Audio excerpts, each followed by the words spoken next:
Krása na tanieri pokračuje prípravou zdravých mučníkov a dezertov, pri ktorých vám ukážeme, ako ich pripraviť z čo najpoctivejších surovín, bez toho, aby sme použili bielu múku, cukor alebo rafinované oleje, a dokážeme vám, že z vašej zdravej stravy nemusíte vylúčiť sladké dobroty, len ich pripravíme z čo najlepších surovín. A tieto dezerty a mučníky určite prospejú aj vášmu organizmu a potešia aj vaše chuťové poháriky. V závere videa vám ukážeme spôsob podávania týchto dezertov formou maľovania na stôl, ktorý si naši piatáci nazvali dessert. Tvarok býva označovaný aj ako biele zlato. Táto vysoko koncentrovaná bielkovina obsahuje minimum sacharidov a poteší množstvom vápnika. My ho použijeme pri príprave čokoládových košičkov s citrónovo-metovým krémom. Na košičky potrebujeme pohánkovú múku, špaldovú múku, kakao, trstinový cukor, maslo, žltka, kávu a štipku soli. Krém pripravíme z mascarpone a jemného tvarohu, citrónovej šťavy a nasekanej mäty. Na ozdobu použijeme čerstvé ovocie podľa chuti a lístky mäty.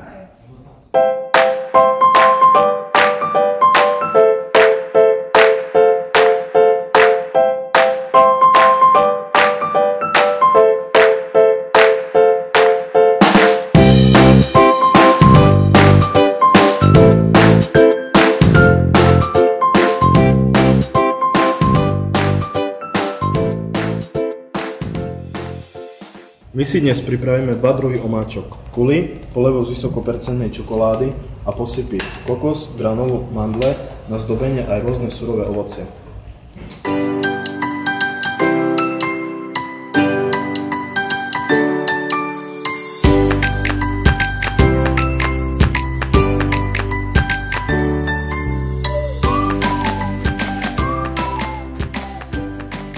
Ďalej si pripravíme elegantný dezert, ktorý vďaka podávaniu v poháriku vyzerá super a má aj vysokovitamínovo-minerálový obsah.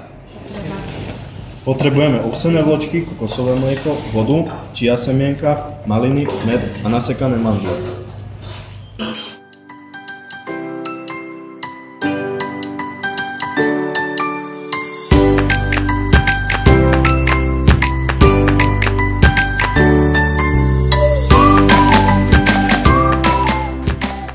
Prečo používať kupovanú granulu, keď si ju môžete pripraviť jednoducho a zdravo? Chrumkavá domáca granula je presne to, čo si teraz ukážeme v kombinácii s jahodovou kašou. Potrebujeme banány, jahody, vlažnú vodu, strúhaný kokos. Na granulu použijeme ovsené vločky, vlašské orechy, kokosový olej a med.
Jablka a orechy patria medzi naše typické slovenské suroviny. Majú všestranné použitie a sú veľmi zdravé.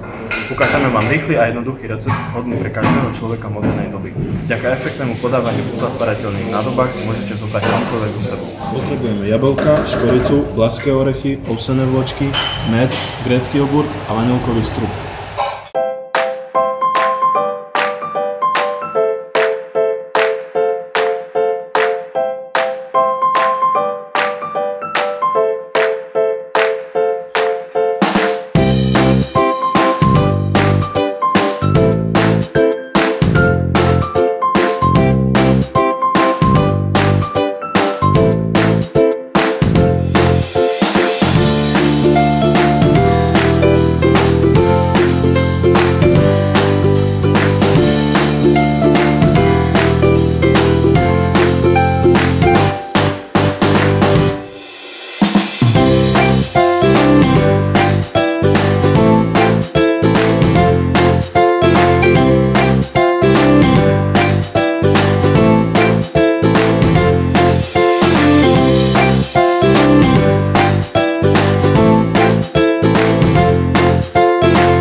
Ke maľovania dezertov je dôležité pripraviť si vopred, čo chcete maľovať a ukladať na stôl. Môžete použiť rôzne omáčky, polevy, posypy, dezerty v pohárikoch, myštičkách, rôzne rolády, bábovky a samozrejme ovocie.